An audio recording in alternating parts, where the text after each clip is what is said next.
Thoughts Are Things by Prentice, Mulford, Chapter 8, Museum and Menagerie Horrors.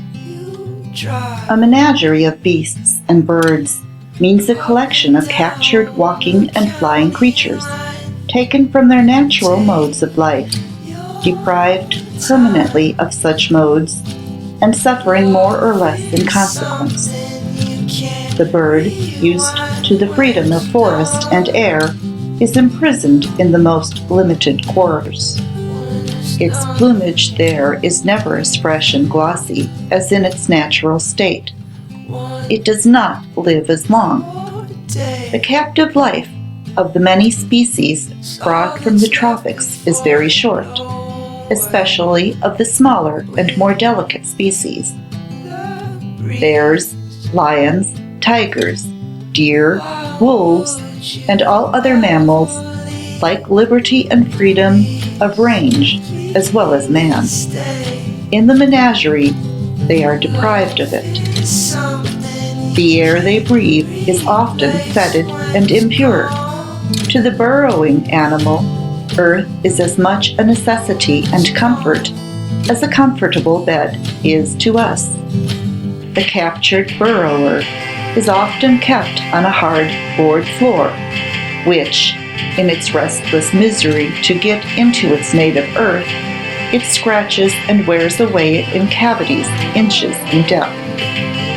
Monkeys by the thousand die prematurely of consumption because forced to live in a climate too cold and damp for them, and no amount of artificial heat can supply the element to which they have been accustomed in the air of their native tropic groves and jungles. Seals are kept in tanks of fresh water when salt water is their natural element. Their captive lives are always short. There is no form of organized life but is a part and belonging of the locality and latitude wherein its wild state it is born. The polar bear is a natural belonging of the Arctic regions. The monkey is a belonging and outgrowth of tropical conditions.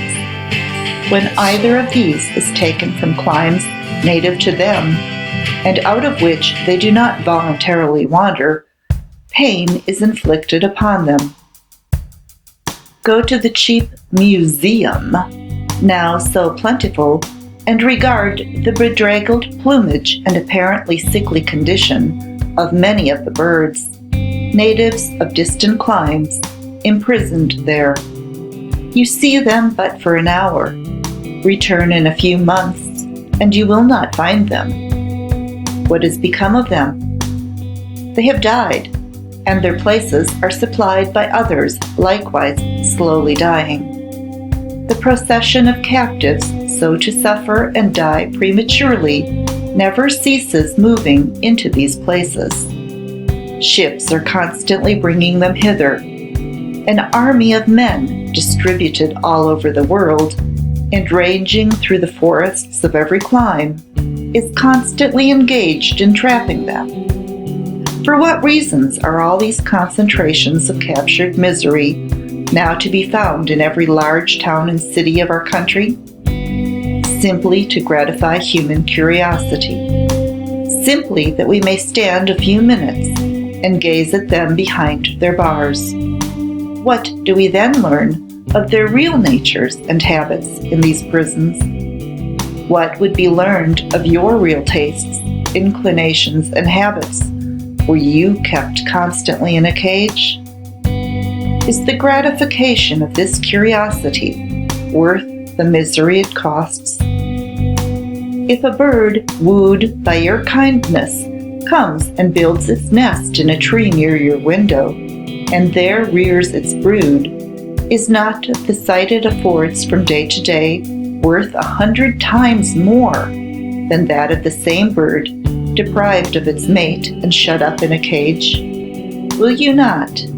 In its freedom, you study its real habits and see its real and natural life. Feel more and more drawn to it by the tie of a common sympathy, as you see evidenced in that life so much that belongs to your own. Like you, it builds a home. Like you, it has affection and care for its mate. Like you, it provides for its family. Like you, it is alarmed at the approach of danger. Like you, it nestles in the thought of security. Yet so crude and cruel still is the instinct in our race that the ruin of the wild bird's home, or its slaughter or capture, is the ruling desire with 19 boys out of 20 as they roam the woods, and cultured parents will see their children leave the house equipped with the means for this destruction without even the thought of protest.